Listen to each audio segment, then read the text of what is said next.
For nearly 20 years, Michael Carter's world existed in darkness. He remembered colors. He remembered faces.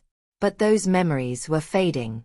A degenerative eye condition had slowly stolen his sight until darkness became permanent. At first, he struggled. He counted steps, memorized streets, learned to identify people by voice. Eventually, blindness became normal. Then everything changed. A medical research team offered him an experimental surgery. There were no guarantees. The procedure had only been performed a handful of times. Success was uncertain. Failure was possible. Yet Michael agreed. Months later, after surgery and rehabilitation, doctors removed the protective coverings from his eyes. Light flooded in. Shapes emerged. Colors returned. For the first time in decades, Michael could see. The experience was overwhelming. Ordinary things became extraordinary. Sunsets, clouds, rain, faces.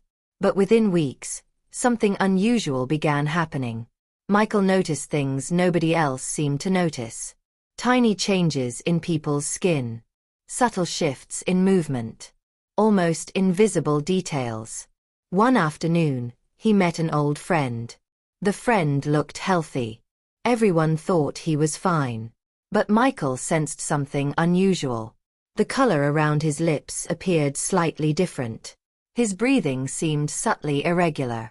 He encouraged him to get a medical checkup. The friend laughed it off. Eventually, he went anyway. Doctors discovered an early cardiovascular condition.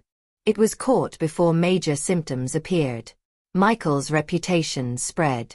Family members started asking for his observations. Again and again, he noticed details that others missed.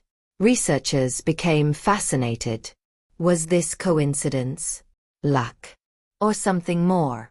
Scientists conducted extensive tests. The answer was astonishing. Years of blindness had transformed Michael's brain. While sight was absent, the visual cortex had adapted. Other senses became stronger.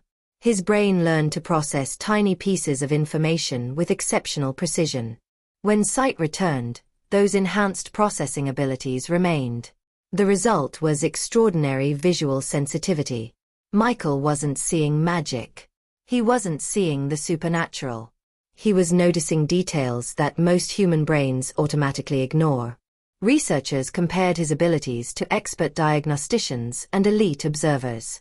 His pattern recognition skills were unusually advanced.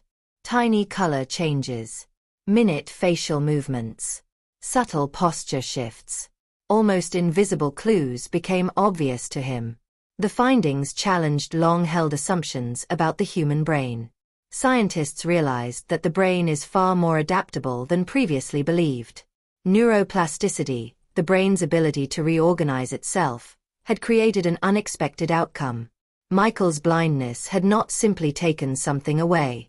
It had changed how his brain processed information. His story inspired researchers worldwide. New studies began exploring how sensory loss could reshape perception. Could similar adaptations exist in other people? Could training improve observation skills? Could medicine learn from cases like Michael's? The questions continue today. Michael never claimed to have special powers. He simply paid attention to details that others overlooked. And perhaps that's the most remarkable lesson. Sometimes extraordinary abilities are not supernatural. Sometimes they are hidden within the human brain itself. The man who spent years in darkness returned to the light with a gift nobody expected.